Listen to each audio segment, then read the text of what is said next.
start recording. Hi, today is all about residual plots and also some model evaluation. I start with the residual plots. Let's do this.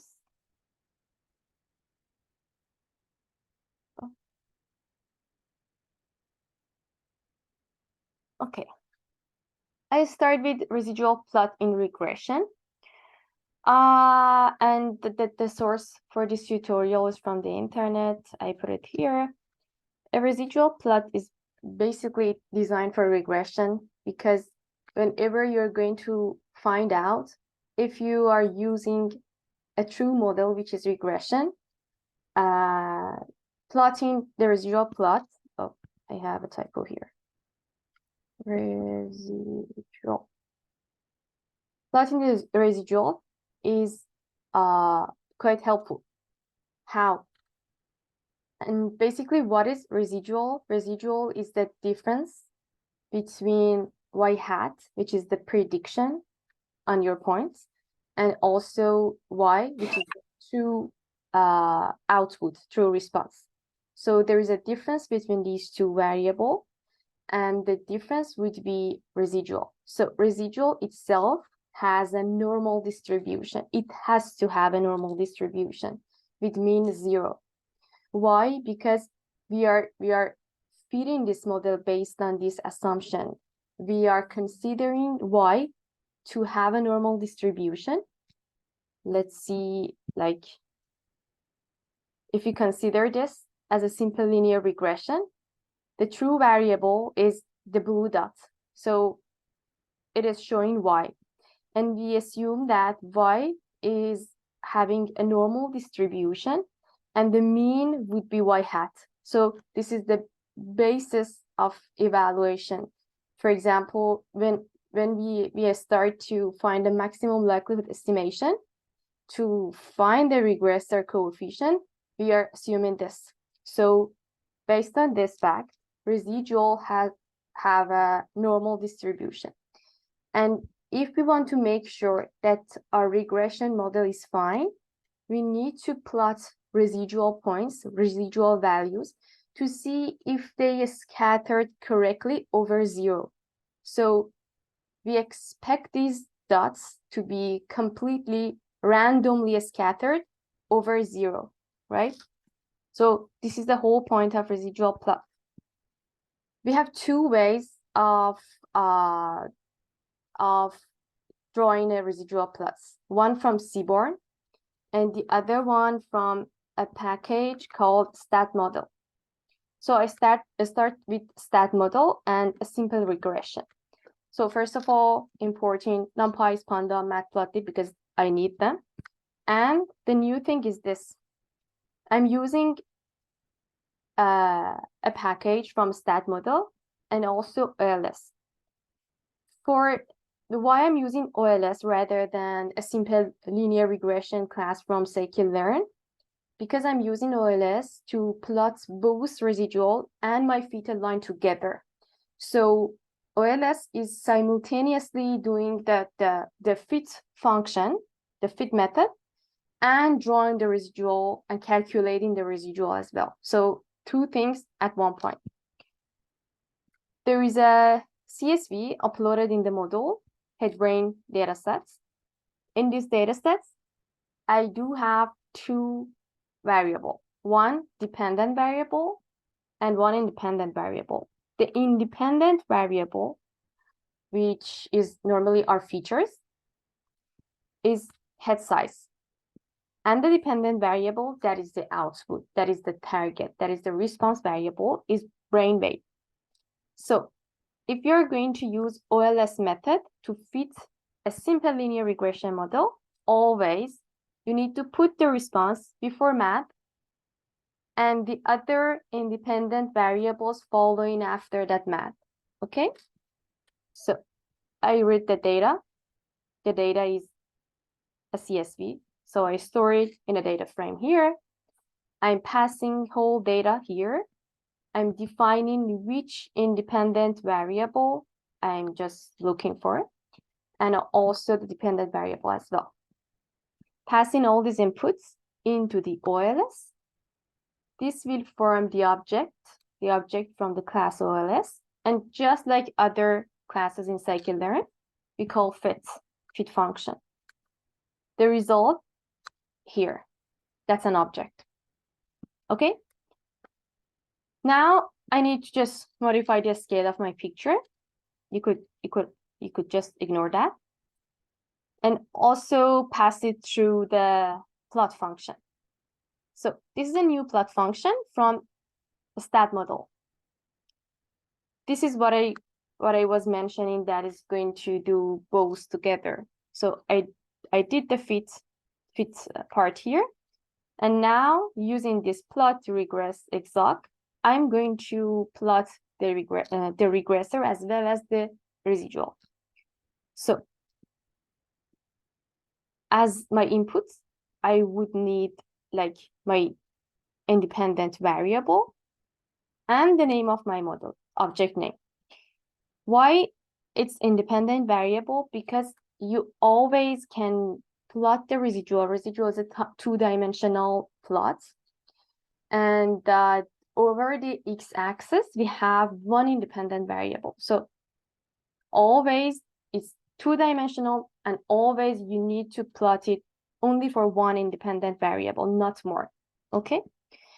And in the y-axis, we do have the value of the residual, or you could call it the error. After plotting it, this is the result. It actually gives us a 2x2 kind of figures.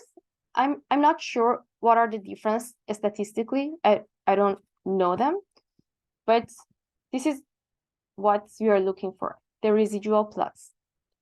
And in this picture, we have both of them together. See, this is the fitted line, the red dots, and the blue dots are the true target, the true response variable, and how they have distances from the fitted line that would be the amount of the error or the residual error, or simply residuals. So now if I plot residual in this figure, which is over the head size, and in the y-axis, I have only the value of the errors, I come up with this. So you see, it's totally scattered around 0. I have positive residuals on these sides, and on the bottom side, I have negative residuals. Positive residuals are for the points that the true variable is greater than the predicted variable, and vice versa for the bottom parts. So I do have both positive and negative residual, and that's fine. And also there's no pattern. You see? So there's only a normal distributed points over around 0. So this is basically telling us that our choice for regression model is a good choice. We can do the same for multiple regression. For this, that was a simple regression. One independent variable and one dependent variable on the y-axis. We can do this for multiple regression. The difference is how you call OLS to fit your model. And it's just a matter of different syntax. So you need to use a plus sign after the math to define all your independent variable. And before that, it's always your response variable, price. And it's for different data sets. Okay, so here, 2 features, 1 target. I do the fit, and just like before, pass the name through the regress plot, and I have my residuals. So I always plot residual only for one independent variable. Here it is area, only for one feature. So I'm just seeing that again, my nodes are scattered randomly. The same is going to happen for bedrooms, the other feature. So for each feature, separate set of plots, and all of them showing that that's a great fit. That's a great model, because there's no pattern, and it's actually showing me a normal distribution. The same is happening in Seaborn. Nothing's different, and it's actually a little bit easier, more understandable, I think. So this is the same residual plot for the first data set, and with only one single line. In this single line of syntax, we don't fit anything. So, I mean, there is a fitting process within the method, but it doesn't plot the fitted line. It's just the residual errors. Okay. Okay, so that's it for residual error. Now I continue with model evaluation.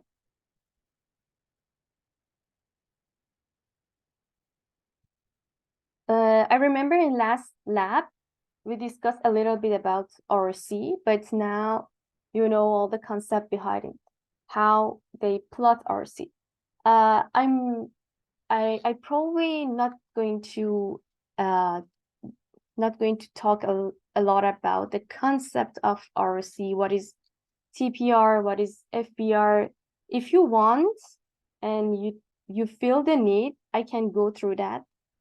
Otherwise, just please tell me. So otherwise, my focus would be just on analyzing the code line by line. Otherwise, if you want, I can go through the definition as well. Okay. So, before I start, just to know how I should go through this step, do you think you have the need to for further elaboration on like what is TPR, FBR, or C? No? It's the true positive rate and false positive rate. Is that it? The confusion matrix? Exactly. How you Okay. form. So you know how you form confusion matrix, and you know. Yeah, ma'am. Actually, ma'am did this in KNN, the last class. I'm sorry. Let me. Ma'am actually taught this in the last class. True positive and. Okay. So you go through the confusion matrix, and you know how you plot an RC curve by hand. Yeah. Perfect. So, yeah. Good. Thank you so much for your answer. Okay. So,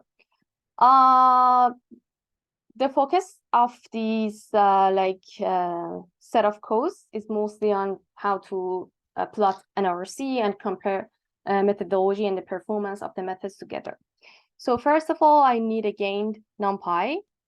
I'm going to fit a KNN classification method. So I would need KNN neighbor classifier class from scikit-learn.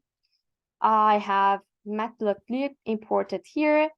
And also I'm going to use train test split just like before to split the data into test set and into train set. Okay. We saw some of these syntaxes before in the previous lab. There is a random seed here. Does anyone know how it works? No? I think I have a clue. Isn't it regenerates number based on the using that base number you're putting in parentheses, and it's always like generating random numbers upward, like coming from it. Isn't it something like that? Something like that, right? I'm going to explain it later with random states. We have in some of the methods random state, and for like NumPy we have random seed, and they're basically doing the same. What is happening behind is important to know. So we define a random seed. Later we know what is the reason. And here, what is going on in this line of code is to simulate a set of data. A set of data that shows prostate cancer based on two factors from people's blood. So there is two factors. I think the name of the factors is here, PSA and CBC. So these are two blood factors. And these are the points that are simulated. So we don't have a CSV to upload the data from. We are going to generate data like what we did before, like generating random set of random data. How we are doing this? This is by defining a function. So everything generating all the data point is happening within this function. So first, I'm defining the function. The function is basically returning a set of data set, which is X, containing the features, independent variables, and Y, which is the true labels. And as this is the classification, we are going to talk about KNN classification. There is going to be, it's not a continuous output, it's a discrete output. So it's going to be having a prostate cancer or not. So two class target, 1 or 0. And it's discrete. So first, we are going to simulate normal samples. Normal people are those that are recognized to not have the prostate cancer. And the cancer people, the opposite. Here, we have 90 normal samples, and they are generated from 3 different normal distributions. Okay? So the first 30 is generated from a normal distribution with this covariance. There is 2 variable. So if there is 2 variable, and I'm going to generate the data from a multivariate normal distribution. So in a multivariate normal distribution, I have 4 values for covariance matrix. Okay? Because I have 2 variable, 2 by 2 is 4 values. So this is the covariance matrix. It is defined. And also this is the mean for 2. Oh, we have a new face here. And oh, I saw, okay. And this is the average for each of these 2 independent variables, 2 features. So 70 for each of them. It's giving me a specific multivariate normal distribution. By this, I'm randomly generating the data, having this means previously mentioned here, and covariance, and number of data points, which is 30. Just like this here, I'm defining another set of normal variables, and again, the third one. So it is generated from 3 different multivariate normal distribution with different means and a standard deviation, right? And what's happening here? As these are normal samples, we are generating zeros. So people that do not have cancer, the target would be 0. The response would be 0. For the people with target, we have a response of 1. So 0, 1. With non-pos 0. With non-pos 0, we are generating 30 points, okay?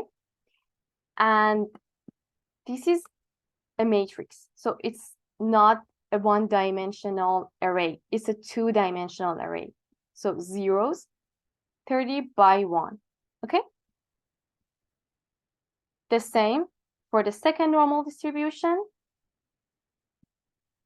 And here for the third normal distribution. So far, I have 90 data only for normal people with different values. Now it's time to generate cancer samples. The only difference is that here I'm generating ones with number of points. And also the data is generated from 2 multivariate normal distributions. So basically I have 50 points here and 40 here. Different means different covariance. Okay. When I generate all of them, I had to concatenate them. So with concatenate from NumPy, we are just stacking all these 3 matrices together. So the result would be a NumPy array here with 90 points and 2 columns, 90 rows, 2 columns. And concatenating is happening also for the labels, for all of the 0 labels. The same here, okay? And in the end, I'm concatenating everything together. So the final data set is composed from both normal and cancer data set, right? And the concatenation is happening, that the axis is also very important here. The concatenation here is happening on rows, okay? So this is it. I come up with X and Y. And now I can call my function. Function is called, all the data generation is happening and is stored in X and Y. So let's see what we have.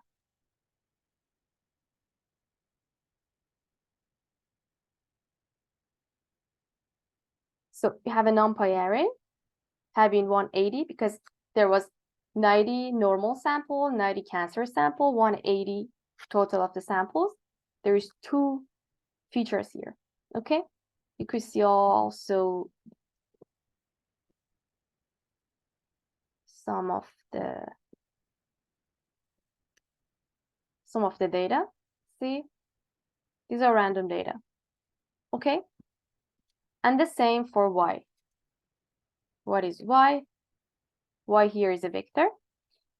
By squeezing, we change it to a vector, okay? So here we have a vector of shape 180, and this vector is a vector of 1 and 0s. And it's not shuffled because we just generate normal and then cancer, concatenate together. So if you continue with this, that's going to be an awful fit. You need to first shuffle it and then create your test and train set, which is happening here. So using train test split, I'm passing X and Y. Test type is 0.2, which means 20% of the data set is going to test sets, and the rest, 80%, is going to be my train set. There is a random state here and shuffle through. So I told you random state is doing something similar to random seed for NumPy. And the random seed applies for all of the random function, like randint, rand, the function rand, which is from uniform distribution, random from normal distribution, all the same. And here I have a random state 1. If shuffle was false, do you think we still need random state?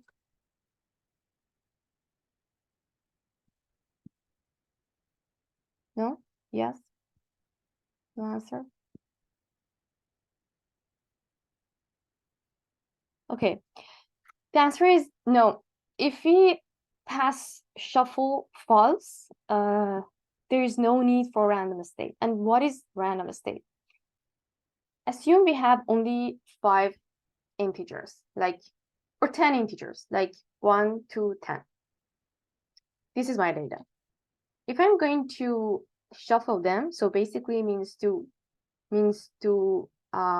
choose a random permutation of these numbers, okay? So that's shuffling.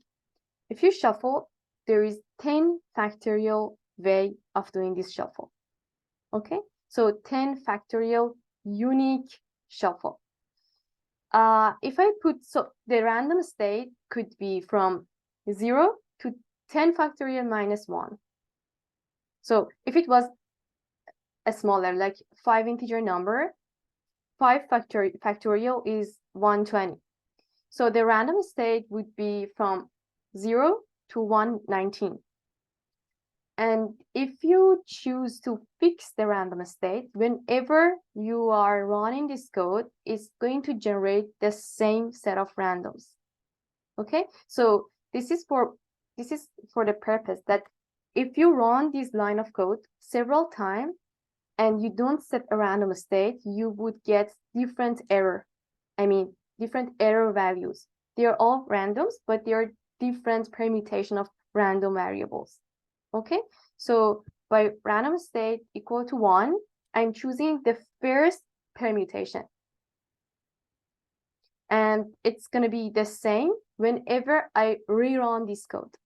So the result, for example, the sum of a squared error would be the same. Okay. So random seed is also doing the same. So if you're going to shuffle data, you would need random state. Otherwise, when there's no shuffling, so there's no need to choose which combination of data you would need.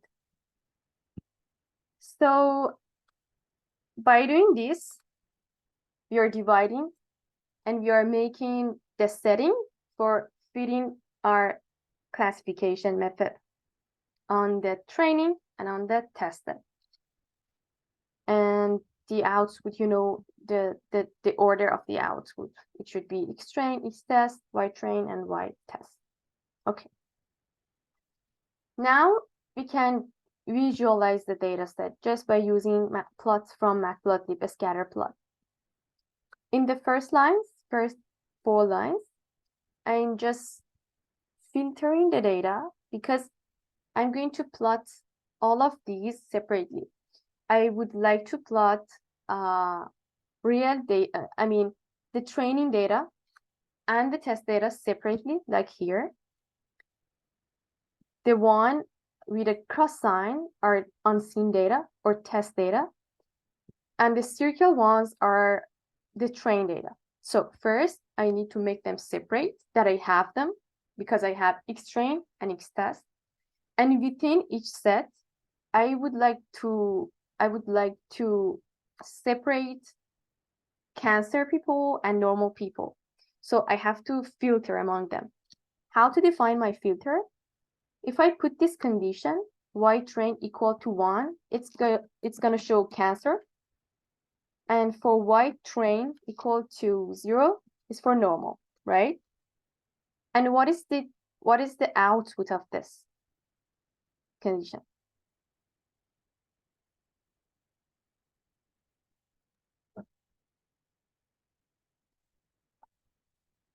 Do you know the output? It's a condition. Whenever you're imposing a condition, it's equality. It could be greater, it could be less than. You end up with a vector of true and false. So because it's a logical sentence, it's either true or false, right? So if I do this, I come up with a vector of true and false with the same length as my true variables, true labels, which is Y. Okay? The same for this. And the complement of these two are a vector of truth, right? If you complement these two. Perfect. So I have filtered positive data and negative data. And if I pass this to my data set, like here, so it's gonna filter, it's gonna get out only the points from positive or from cancer people. Okay, so basically this is all the training points with label equal to 1. It means people with cancer. So we have X train, and because I'm going to plot CBC and PSA. Do you have a question, Manuel? No, sorry. I didn't notice my mic was on. Okay, so as far as I'm going to plot a 2-dimensional for 2 feature, this is going to be my X and Y. CBC is the first column in my simulated data. And the second column is PSA. So I'm passing X, I'm passing Y, I mean X-axis, Y-axis. These are the points, the value of the extreme, okay? And OR means I want circular data with red color. So the label is positive training example. The same for negative training example with color blue. And when I'm going to filter them out, I use negative train, the vector, the Boolean vector that I defined before. Good. So I can do exactly the same for the test set. So this was all only for train. I'm doing the same for the test. And then I can call labels and then plots. So here is the plot. See, we achieved what we were looking for. Train and test are separate, and also the negative and positive data are separated with colors. Okay. So you could simply see that blue dots that are normal data are from 3 sets of distribution, because we generated this like that. And also the red points here, like there's a class here, and there's a cluster here, and there is 3 cluster here. Okay, so it's more evident right now. Okay. Here we are using K-NN classification class from scikit-learn, but probably next lab we are going to generate the class together. Okay, so import the class just like before, call the class, create an object, call the fit method on the object. We still have the object. So with these 3 lines, fitting the method is done. And here we have to mention that in K-NN classification from scikit-learn, the default number of neighbors is 5. So you could change it whenever you want, from 1 to what? What is the maximum number of K that we could choose? Isn't 10? Why 10? I don't know. I get it. It's the name. It's the number that resonated for me from the class. I don't know why. So assume there is a training set having 50 data points. So what is the upper limit and lower limit of K? K is the number of neighbor that the search is going to happen through them. Number of nearest neighbors. So we could have 1 nearest neighbor to K minus 1? to 50. Yeah, 50. To 50. Okay. 50 is the number of training points. So the maximum amount of K could be the number of training points. But it shouldn't, but I don't know if I'm overthinking this, but shouldn't it be like K minus 1, because technically if you have a neighbor, you need 2 points of data, or I'm wrong? No, you're wrong. K is the number of neighbor points that's going to look around. For example, if it's 1, it's basically finding the most similar point. Okay. That's the closest one. If it's 2, it's going to find 2 most similar one, or 2. Oh, I get it. I get it. So this is K. This is the meaning of number of neighbor. So if it's going to be in the maximum extreme, it's going to look all of the training data points, because all of them is in the area of similarity. Okay. And there is a very interesting thing. So just think of that. What happened if you put K equal to the number of training points?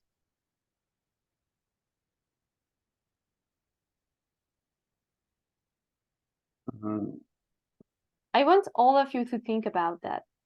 It's important. So I guess we can't able to classify the Maybe it will overfit the data. I didn't get your sentence, Harry. Maybe it will overfit the data. Overfitting can happen if we give nearest neighbor to the maximum data points. I don't get my answer. So So when you say that the classifier that n neighbors should be for example, you said 50 data points. If we give 50 there, what will happen? yes, I exactly. think it might overfit the data and it will lead to wrong predictions. Or There would be a prediction for each test set. okay, So what is happening but what basically happens in KNN? So in KNN, you know that that's the non-parametric method. So there is no parameter to be learned.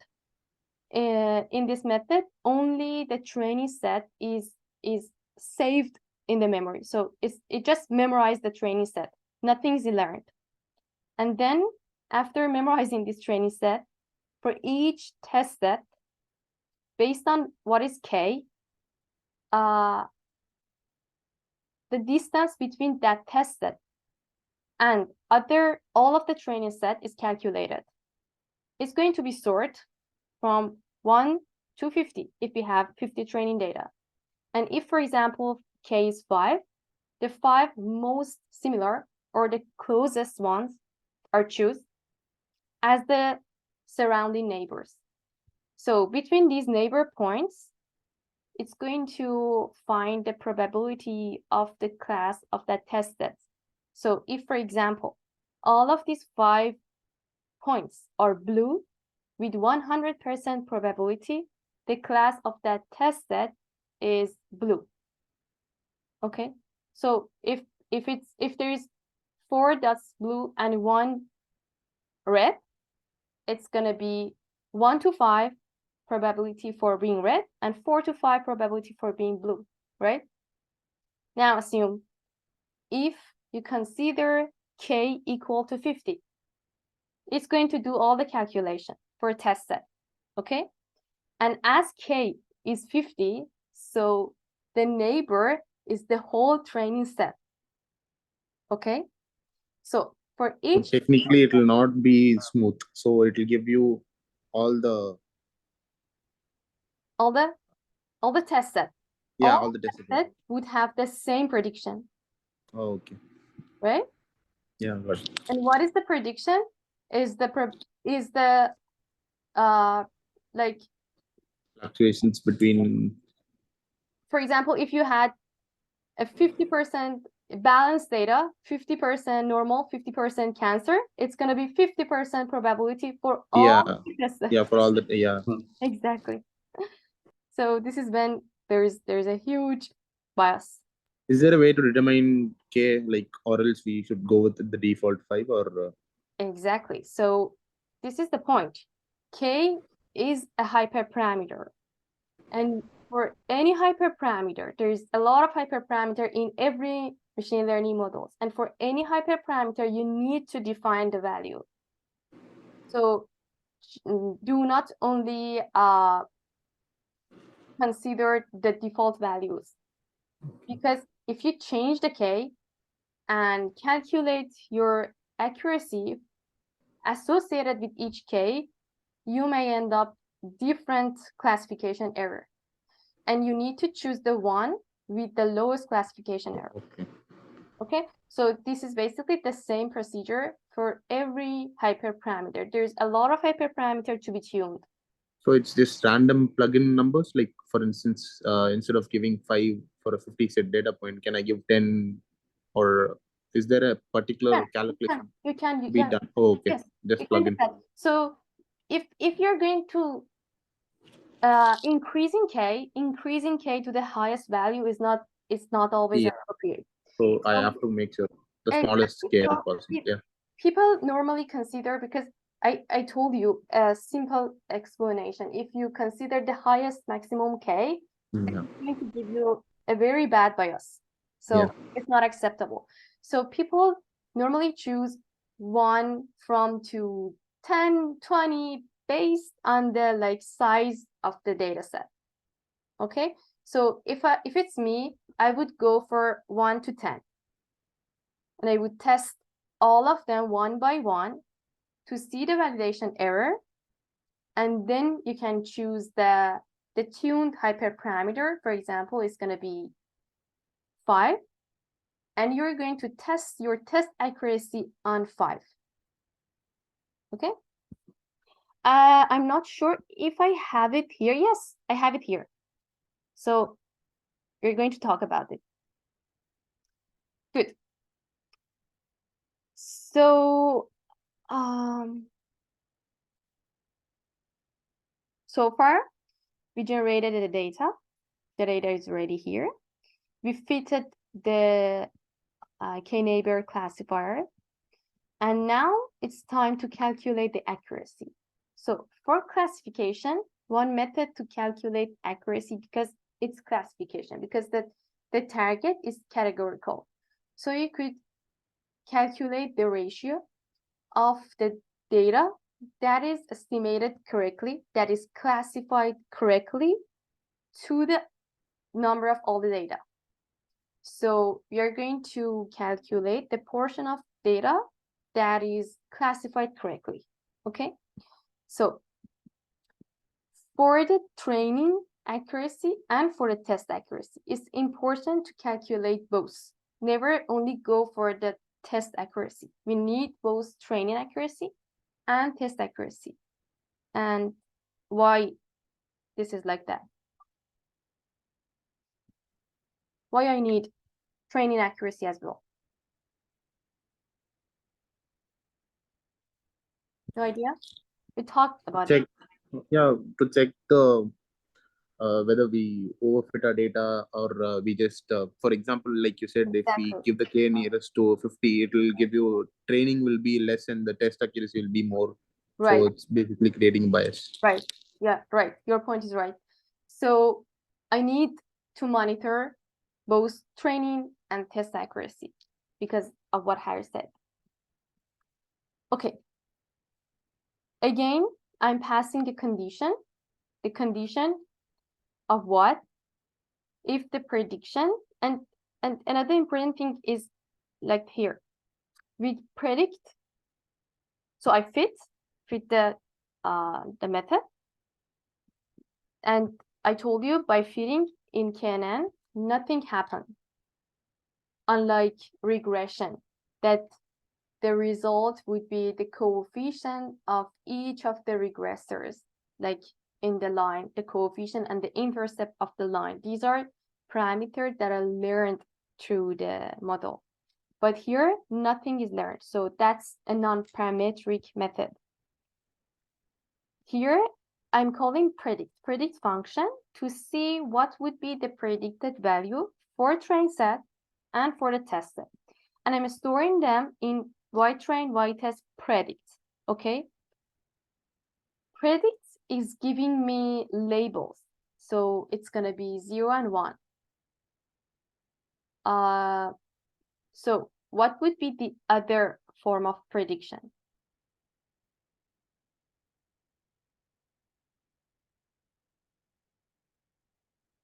It could be probability of having a class, okay? So it could be like 80% being cancer data, 10% being normal data. So you can always in classification, and the point of classification is this. The point, I can say advantages of classification method is that it's not a hard estimate. They're giving us probabilities. Probability of having a specific class is important. So you define one class like cancer, and you just talk about probability of having cancer. And it's evident that probability of not having cancer is 1 minus probability of having cancer. So you need to estimate just one vector showing the probability of having cancer, okay? And the higher showing the more certainty about having that class. if it's closest to 1, so the model is more certain about this class. If it predicts something with probability of 100%, so the model is sure that it has cancer. Okay, right? So with predict, the output would be the value of the label. So it's going to be 0 and 1. But if I use predict prob, it's going to give me probabilities. And these are important to know because some of the methods need probability as an input, and some of them needs just class. And for even your own calculation, sometimes you will need only the label. Okay. So take attention to what method you're using. Having all this, I can calculate accuracy for train and for test.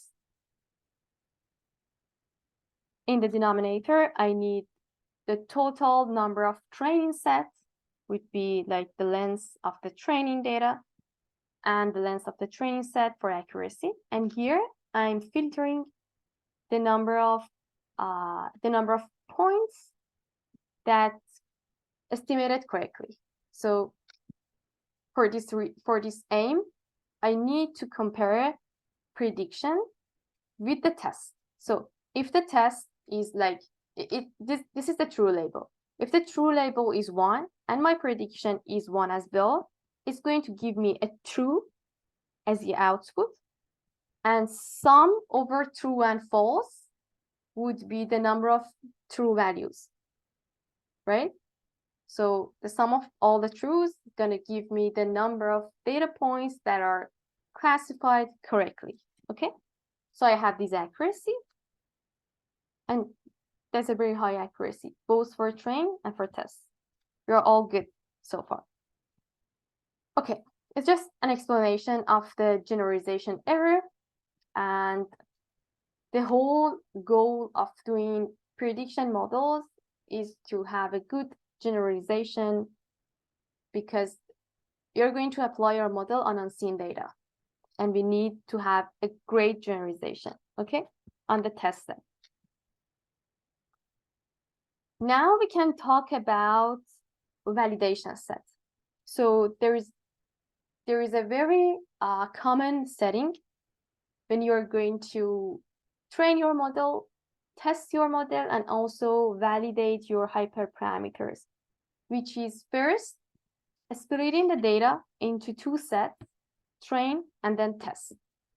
Then again splitting the train set into train and validation set.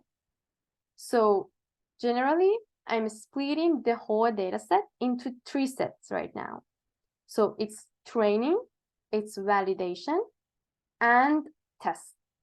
And normally it could go for like 20-80 or sometimes 50-85. Okay, so 80% train, 20% test, then I split the train again to like 15-75. And what is the aim of validation? The validation here can be used for defining the value of the hyperparameter, like K in KNN. Okay, so you train the model on the training, you go for the validation, test the validation error for different values of K, you choose the best possible K, and then you test the model with the best hyperparameter on the test set. So this is the whole setting. And this is happening here. Splitting, 28, train test. Then I'm using my train set, and I'm using my train set to split them again to obtain validation set. Okay, so this is basically what I explained. Doing this, I'm able to compare the value of my hyperparameter, which is k, the different value, and to see the performance of each of these k values. So the whole point here is that to define what is the best k in my classification method. So first of all, I'm going to define an empty list because later on I'm going to append this and extend it to have more values. Also, I defined an empty list for validation. Let's see what is going to happen here. I need number of validation data, which is the first shape parameter from y_valid. So remember what was y_valid? Y_valid is a portion of my whole training set. And there is number of data, and the second dimension is 0 and 1s. So the first dimension is basically the number of data sets in the validation set. So I store a number of data sets here, which is, I think, 29. Okay. And to compare all of these values, k values, I need a loop. I need a loop to iteratively evaluate all of these k values from 1 to 11. So basically, I'm evaluating 1 to 10. It's not going to consider 11, okay? What's happening? I call KNN classification. I create my object, but what I pass here is not using the default. I'm just passing k because I'm going to change it iteratively. I'm passing k here. I fit the data on my train set. So the train set is always only for fitting. And then now that I'm going to evaluate the performance, I use validation set. So I predict over validation. I'm using predict, not predict probability. Predict is giving me the labels. I'm storing it in the y_valid predict. And now I can calculate accuracy, just like before. So this is the accuracy of validation set. And to obtain it, I need to compare the true labels from validation that I created here with my prediction, okay, after being trained. Now I can append the value of k in my model choices because I need to monitor all the k's and their accuracy as well. So I append choices of k in this loop, and I also append accuracy. So in the end, after running these lines of code, I come up with two lists, one of them showing k from 1 to 11, and one of them showing the associated validation error, right, for each of the k values. Among all, I need best of them. What is the best of them? Which one is the best? The one that has the greatest accuracy. Exactly, greatest validation accuracy. So I'm defining it. Giving me maximum validation accuracy. Go and find the index of that maximum accuracy in validation accuracy list. So this is what's happening here. I'm calling the index, okay? And then the value of the k would be stored here. Okay, so here I have the index. Model choice have stored all the k values, and then based on the index, it's going to give me the k with the highest validation accuracy. Now that I have the highest validation accuracy, I'm done. I'm done with tuning my hyperparameter. I know what is k. So now that I know what is k, it's time to apply test accuracy. It's time to calculate test accuracy. So again, I'm fitting it, but this time with the best validation K, right? So after doing the fit here, I'm going to predict this time on my test set. Now I can calculate test accuracy and print it. To see what is happening on my validation accuracy, I could also plot them. So this is my case, which is going to be my x-axis. My y-axis is validation accuracies. And it's gonna be a blue line, okay? With a circle on each point. So the label is validation. And I'm also plotting the best K with an asterisk, right? With the labels. So this is what I have. See? It's like the over you just used above, right? Instead of over, you gave O and color blue. Exactly. That is to make Exactly. lines or No, when I'm using O color blue, it's okay. dotted the points like this, and the rest is Okay. gonna be line. But if I use like just OR, it's gonna be a line. Okay. Got it. Okay. So like this, see?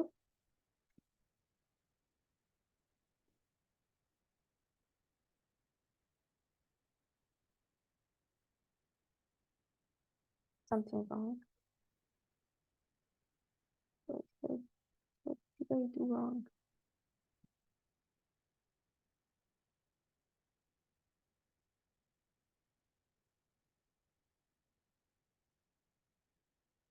Maybe it's not marker. Let me check it here. I had the same here. Here. I shouldn't pass marker. It's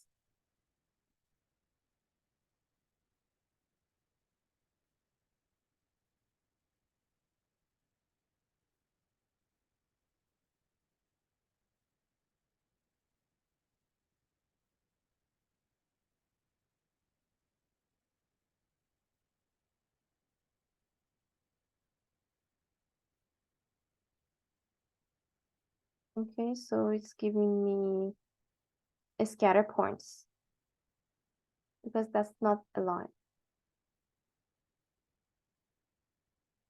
If it was a line, it will giving me just a line. Like what I have in the following charts.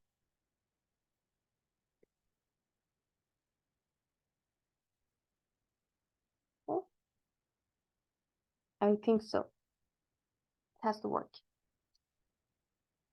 Okay, so moving on. See, when I'm changing K, I'm gonna get different accuracy, and they are just having inflation. But here, this is the highest one, which is around K equal to 3. So now I know this is by far more than the other K. I'm just using K equal to 3 for my test accuracy. Okay, so this is the tuning process for a hyperparameter. And it goes the same for every hyperparameter. You can do this. I was going to show you like this. I told you there is also predict probability. So you could, instead of doing predict, you could get probability for each data. And if you want to obtain labels from this probability, you need to get an argmax because the ultimate class would be the class with the highest probability. And the argmax is gonna be over columns. So -2 is over rows and -1 is over columns, the axis -1. So if I get argmax over columns, it's gonna give me the prediction class or the label, the class label for each data set, right? Okay. Now we are equipped with everything to do the performance comparison with matrices like area under the curve and RC curve. So there is a short description of what is true negative, what is true positive, false positive, and true false negative, and how to create a confusion matrix. This is all hopefully defined in scikit-learn. So for confusion matrix, you could call confusion matrix from scikit-learn matrix like R2 squared that we called before. There is also another matrix. One of them is confusion matrix, so you can call it. And in order to create the object from this class, you need to give it the test true label and the prediction. So the prediction is again 0, 1. So whenever yourself is going to calculate true positive, false positive, you need to have true labels and the predicted label. Compare them to find out which of them is what is the number for true positive and true negative and so on. Okay, so you give these two, it's going to compute that, and the result can be in the form of a data frame. So by this, I am defining it as a data frame. I'm giving index, which are actual negative, AN, and AP, actual positive, and the columns would be predicted negative and predicted positive. So PN and PP, okay? So I'm converting CM to a data frame, and the result is CM data frame. Okay? Okay. So you know that this confusion matrix totally depends on the threshold, right? And the threshold we define for recognizing the class of each data. If we change the threshold, it's going to be different confusion matrix. And according with each threshold, we are going to come up with a set of confusion matrix that gives us two specific FPR and TPR as our matrices. So we need this confusion matrix to calculate FPR and TPR. FPR is false predicted, and TPR is true positive. Okay, false positive and true positive. So we would like TPR. Am I explaining it right? Yes, true positive. TPR is true positive and FPR is false positive. We want true positive always as high as possible, close to 1, and false positive close to 0. So this is why for a perfect model,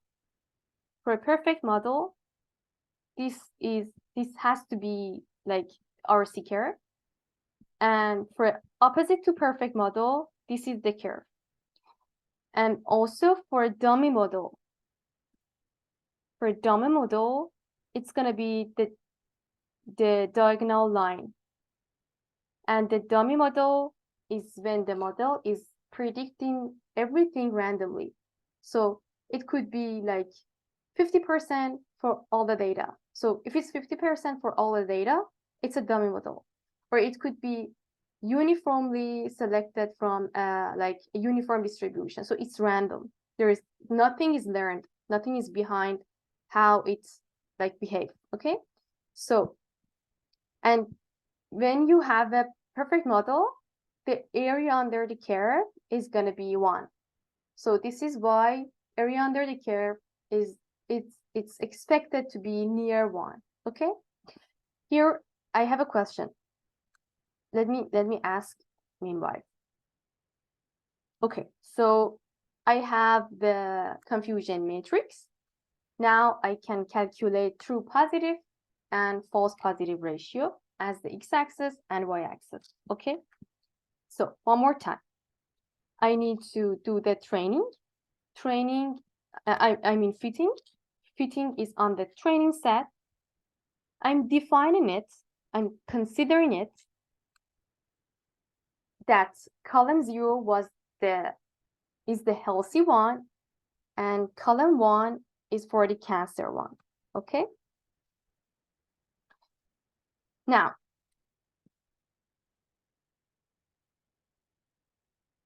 I'm calculating probability.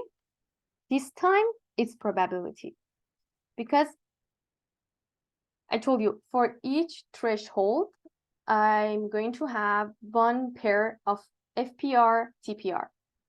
So for Python to be able to calculate a lot of pairs of FPR, TPR, it needs to do this calculation for a wide range of thresholds. So the input for ROC curve and area under the curve, which is two matrices from scikit-learn, I need to pass probability. So it's opposite the confusion matrix. Confusion matrix gets predictions, but ROC needs probabilities. Okay? So far, so good? Okay. So we pass probabilities.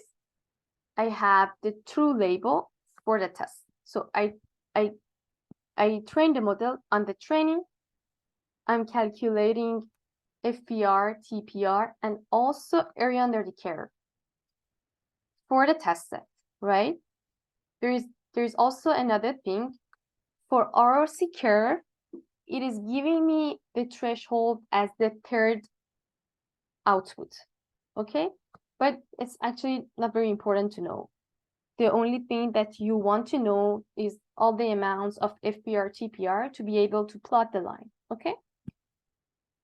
But it's giving it as the output. So now that I have the FPR, TPR, I'm able to plot it. FPR would be my X, TPR would be my Y, and I want it as high as possible. It's gonna be a blue line. This is the syntax for when you're just going to draw a line.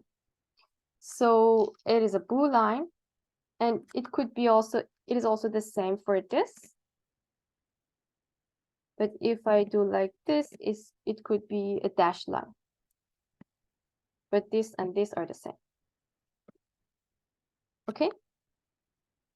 And also I'm defining the label. In the label, I'm doing a string formatting. Here I'm with this part. I'm actually doing a string formatting. So here it's gonna be a number, a float number with two like 95.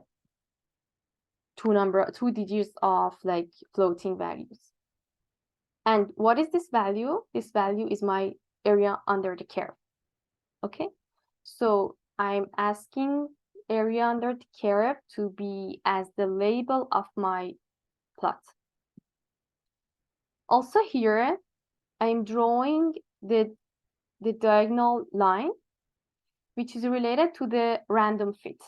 So the random fit is gonna hover around this line, okay?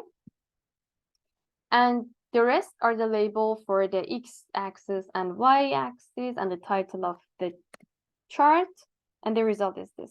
So the area under the curve for KNN classification from scikit-learn here is its high. So it's showing a pretty good estimation, okay? And we saw before the classification, the classification accuracy for both test and train, and very, very good enough. Okay. Now there is another important topic, which is cross-validation. I think you know the concept, but I just go through it very, very shortly. Cross-validation is important when you have very, very scarce data. So when you don't have a large amount of data, it's not a wise choice if you throw a big portion of the data away, because if you use the setting of train set and the test set, basically you are throwing away 50%, 20% of the data, and it's just waste of time, especially when you have very limited amount of data. So it's better to use cross-validation. And by cross-validation, you are doing the test evaluation on every single data. So each single data is going to be participated in the test evaluation. It's going to be behaved as a test set, as a test data. Okay, why? Because each time you are splitting a portion as a train and keep one portion as a test, and it's going to be repeated until when all the data is, see that the orange part is showing all the data is going to be participated in the test evaluation. Okay, so the question is, so if I'm going to use a 5-fold cross-validation like this, how many time a data is involved in the training process?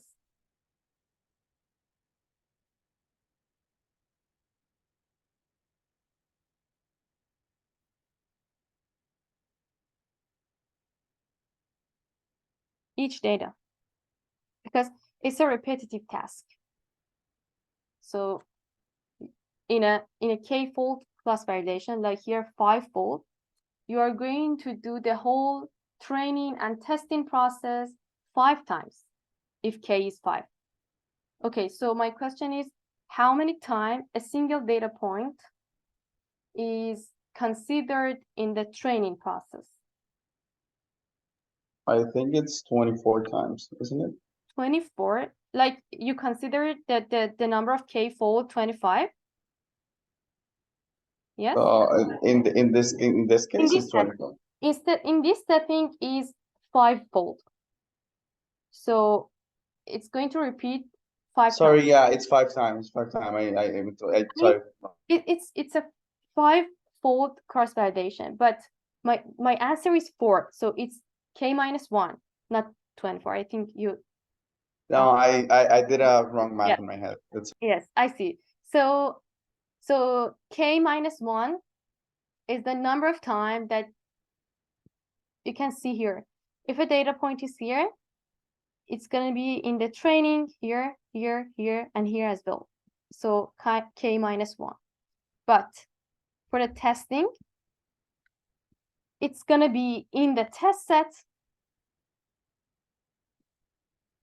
I mean, it's going to be considered as the test just once. But the point is that all the data would be in test at once.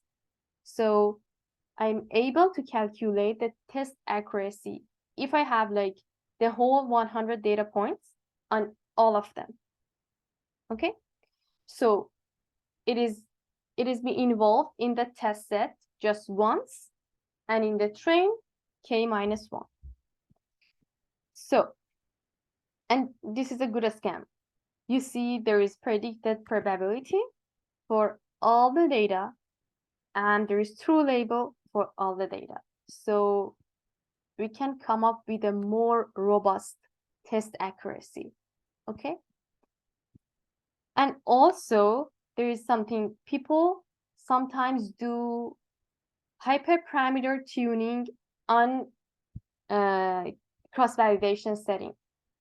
So you can, it's a lot of computation. Instead of doing k from 1 to 10 only on the test set, you could do that on all of the data in cross-fold validation, right?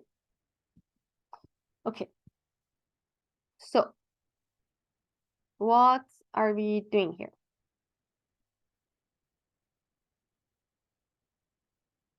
Okay, here we are going to plot the RC on all the data sets.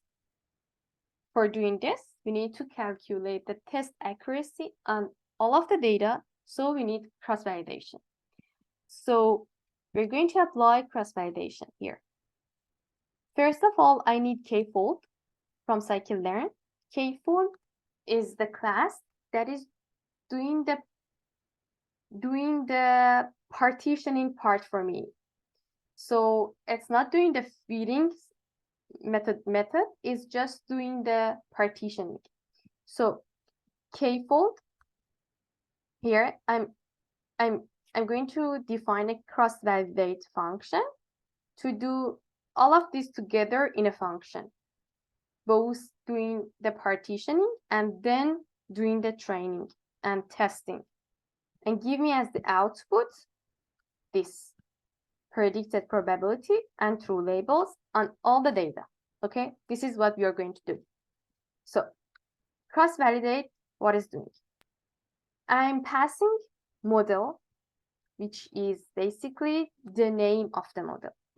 This function is defined by us, so it is nothing pre-written. We are going to define this. So model is the name of the model. X input is basically the data set, the whole data set, and Y output, again, the whole data set. I'm using K-fold to do the partitioning. How? First, I'm asking the K-fold to be 5. So it is exactly like this setting. It's going to partition the data into five slots. And also, I'm asking to be shuffled. So it will shuffle first, then partition the data. And the random state is just like before, just like train and test the split. After doing this, I'm defining an array of zeros for the true label and also an array of zeros for probability. And do you know what is this doing?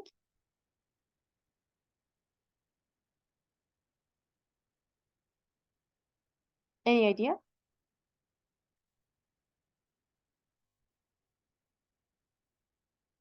Or maybe I can ask, can you suggest any other syntax to create an array of zeros?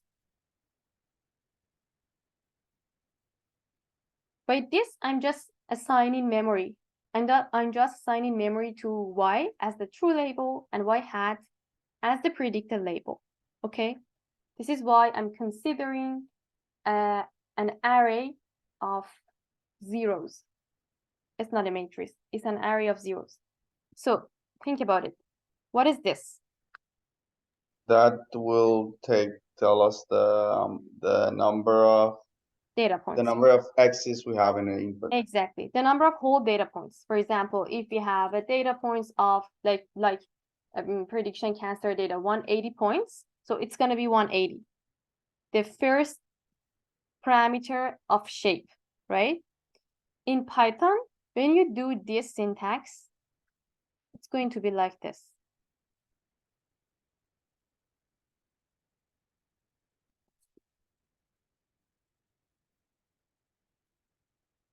An array of zeros of size 10. So this is defined in Python. Maybe in another language, it doesn't make sense at all, but here it is. So I could do this like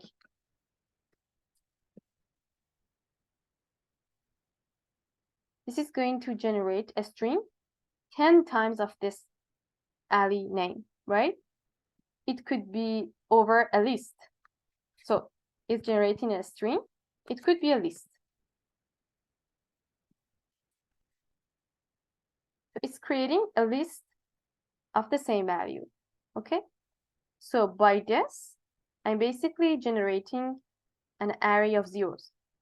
I could do that with zeros, np.zeros. So the only goal is to see different syntaxes.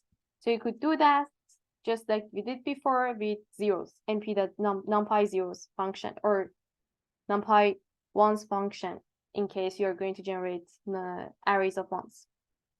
Okay, so I'm just assigning memory. Then following this, I do the split. So I'm calling the split method on the class of on the object created from K4 class. And what is happening here? Today I'm on Google Colab and I really like it because it's giving me the doc string on the spot. So here, see the result. What is the output? The output is the index from train, first from train with the disorder, train and test. So it's going to give me an array of indexes, first from train, and the second array would be from test, right? And it's going to be repeated for 5 times because I'm going to split it in 5 folds, right?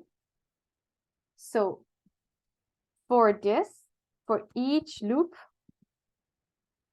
I'm having the information from one of these folds.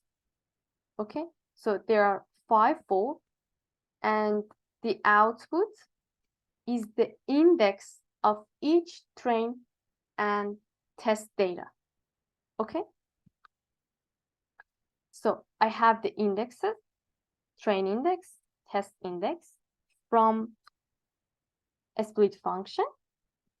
So basically,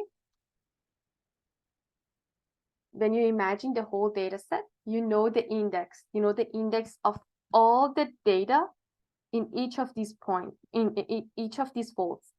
For example, because it's shuffled, for example, if I have 10 data from 1 to 10, it could be, and it only shows me the index. So it could be 2, 1 here, and the rest here. So I know their index, right? Now that I know the index, I could simply filter them out because I don't want the index for the fitting. I want the values, right? So I can pass it through to filter them out. I want X inputs of this train index. I want Y output of the train indexes that are here.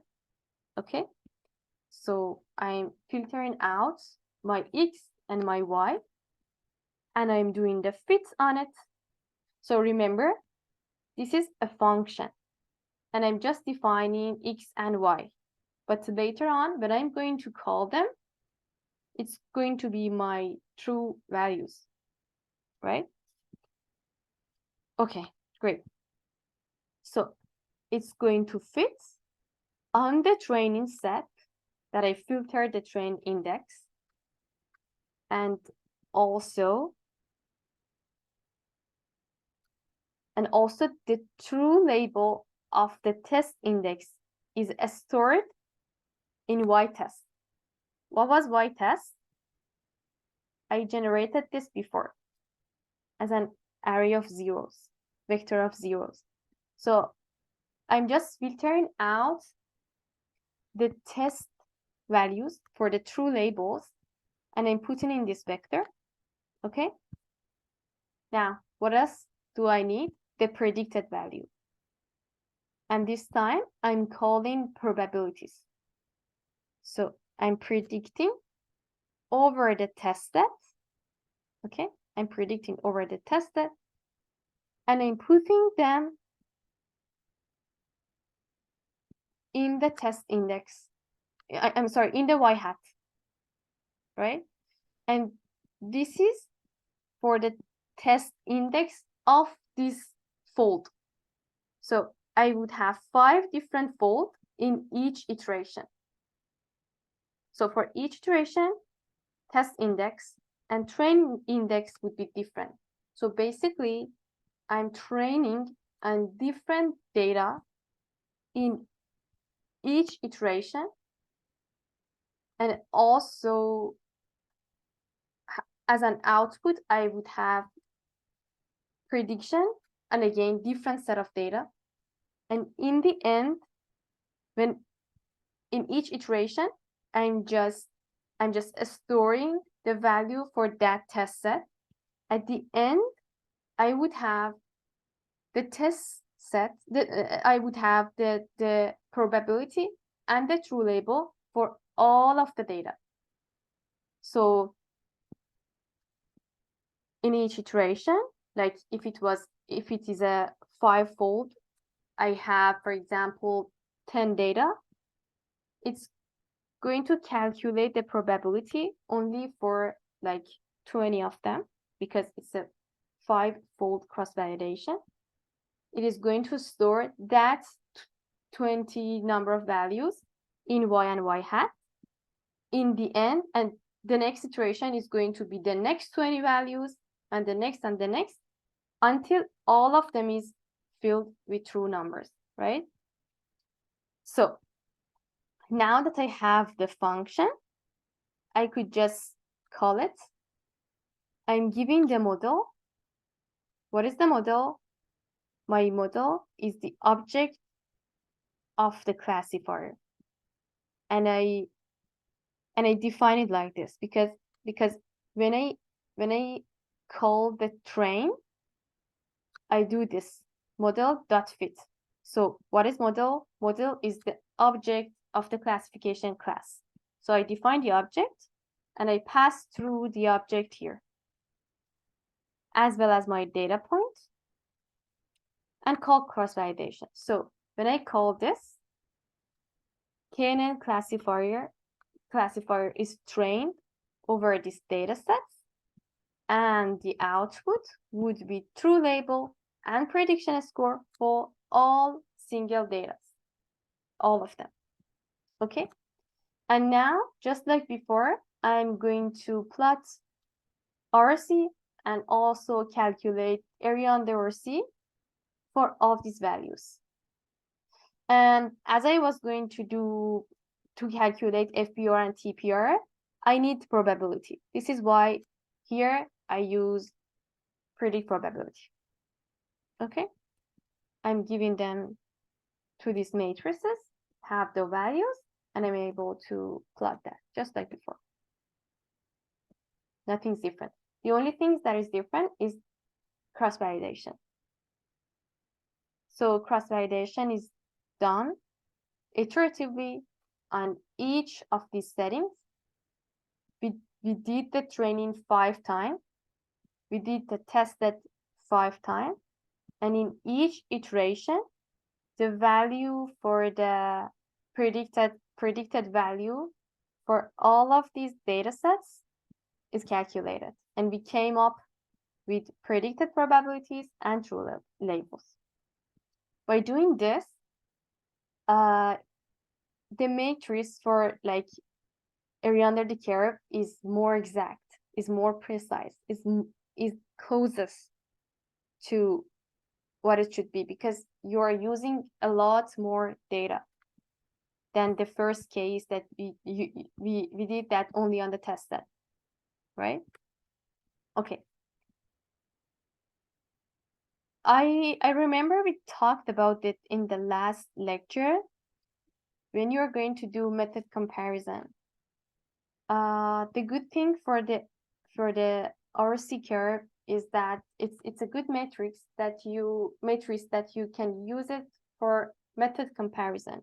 There is so many methods like for example, for binary classification, for like logistic regression, neighbor KNN, and also decision tree that could do this binary classification for you. And based on your data set, you could choose one of them that's end up with the best performance you needed. So RSC make you able to compare different models. For example, here we plot RSC on the same data for these 3 models, and we could see that this is the random model that is doing basically nothing. The blue line is for logistic, decision tree, and the KNN. So for this specific data set, you're seeing that KNN is having the best performance. Okay, so whenever you are going to compare methods, you could do that, plot the RC. And to plot this, I could go through the code very fast. So this is the linear regression class. We are creating the object from linear regression, from KNN, and also decision tree. I'm storing them in a list of models to call them repetitively, because in each iteration, I'm going to plot the RC for one of these models. Also, I'm creating a empty dictionary to store my FPR, TPR, and area under the curve. Okay, so I'm doing a for loop, go through all the models here. Okay, from this to this. First, obtaining the model name, and it's very interesting. So type has a dunder method name that give you the exact name, like their name in their in their package. So for example, if I do this,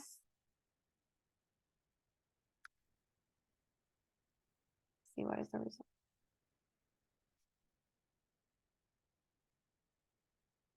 And this is a dunder method. See the exact name of the class.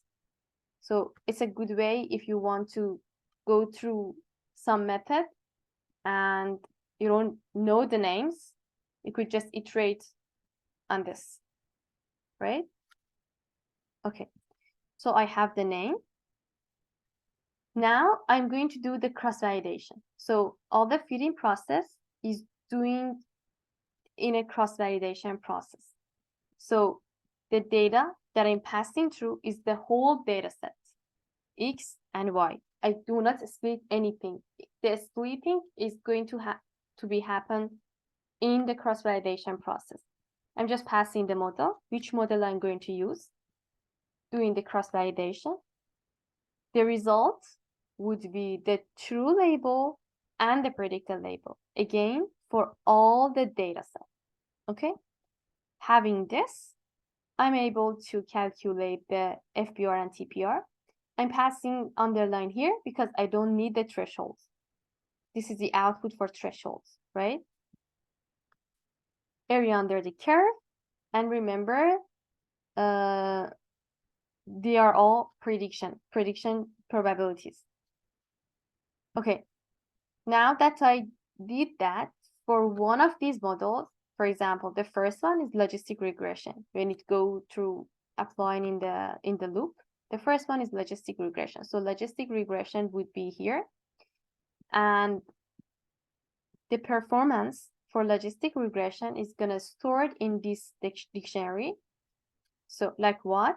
FPR is gonna be FPR value, the output of RC curve, TPR value, again, the other output, and AUC, the output from area under the curve. Okay? Can you tell me what is the type of curve?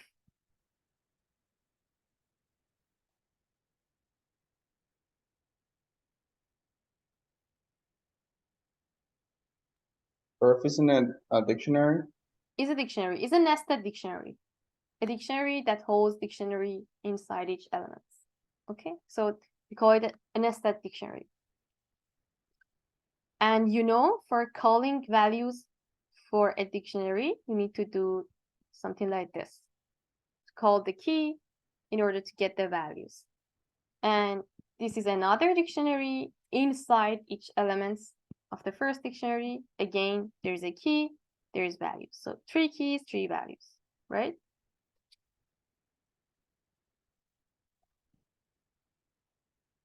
Now we can plot the figure. And for there is just some setting for having like the labels for each figure, and the result would be this. See, each time a model is chosen, it is fitted, the model name is printed. After everything is done, all the fitting on 3 model is done, my performance dictionary is all set. I have 3 values for each model. So to plot the line, I'm passing model performance, okay?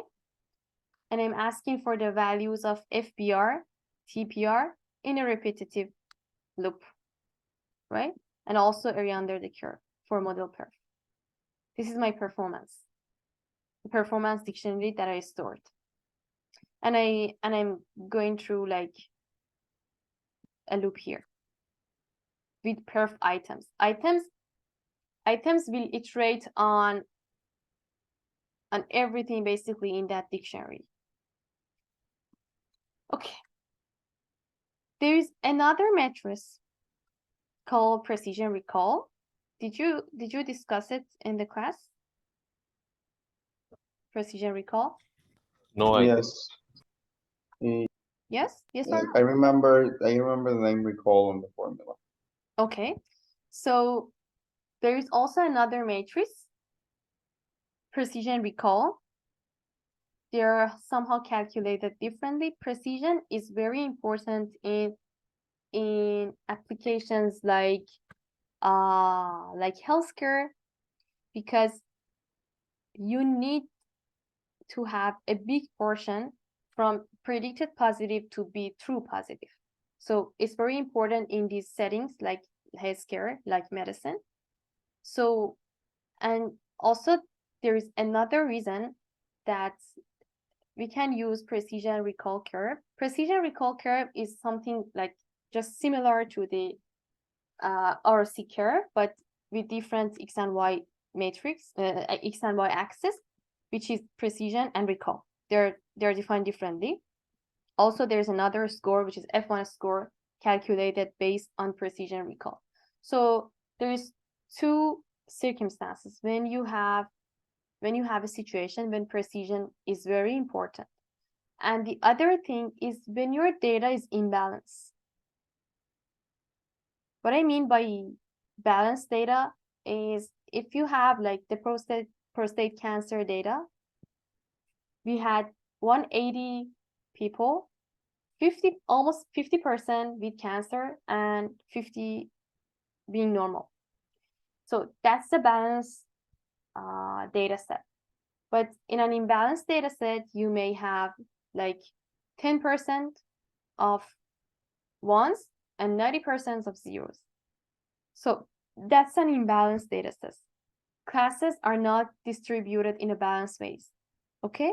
So if you have an imbalanced data, it's highly suggested to use precision recall curve to evaluate your model instead of RC curve. Okay? So 2 things. When precision is very important, and when the data set is imbalanced, you need to use precision recall. Good. To see the difference between these 2, we are generating a random data set, again for the prostate cancer, but this time a balanced data set that have the same portion of cancer and normal, and also an imbalanced data set, like 90%, 10% of cancer and normal. Okay? So we are generating with the same procedure as explained in the beginning of the tutorial, imbalanced data and balanced data. Okay? And we are going to predict the labels using KNN and decision tree to see what happens for the RC curve. So basically everything is just the same. We are feeding 2 models just like before, and I think it's also cross-validated. Yes or no? No.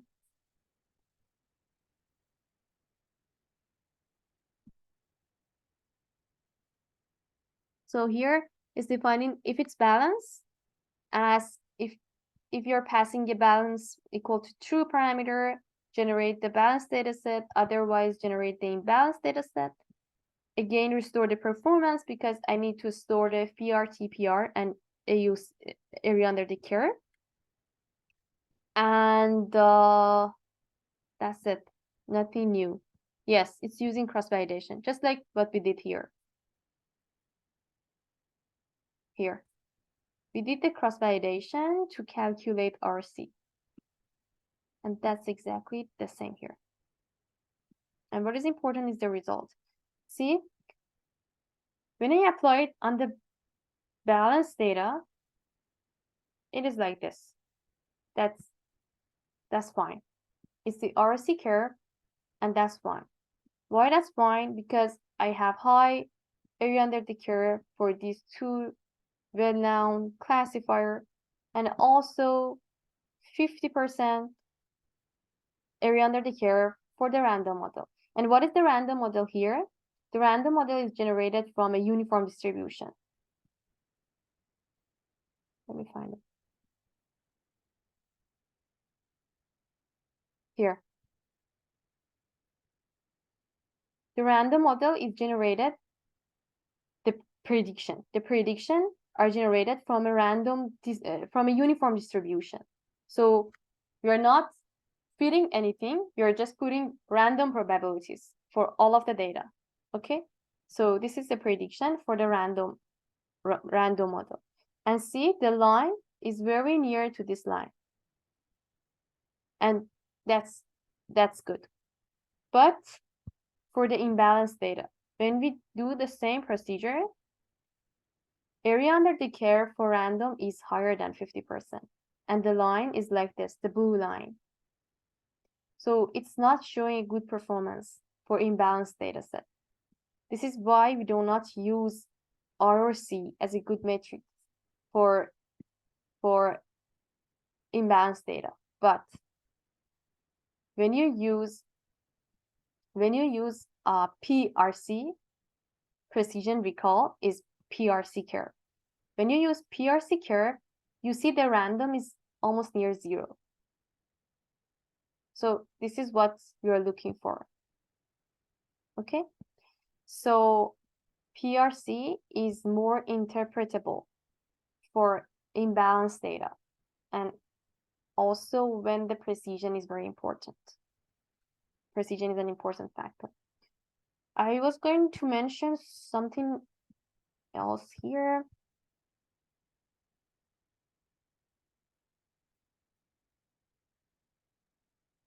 Let me find it.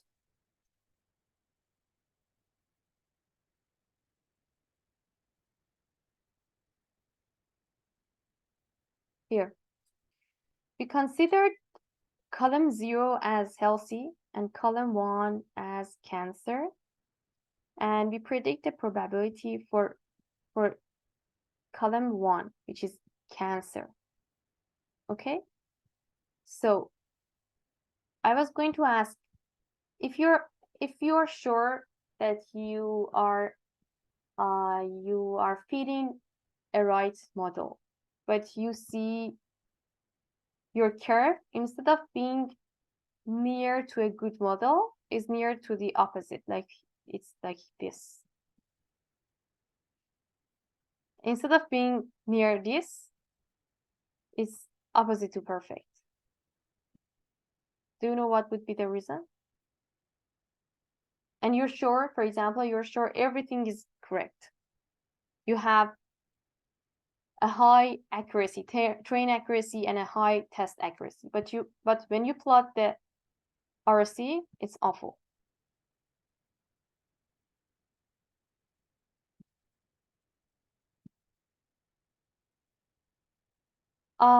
When this happens, it's a very common mistake, actually, because you simply have chosen the wrong column.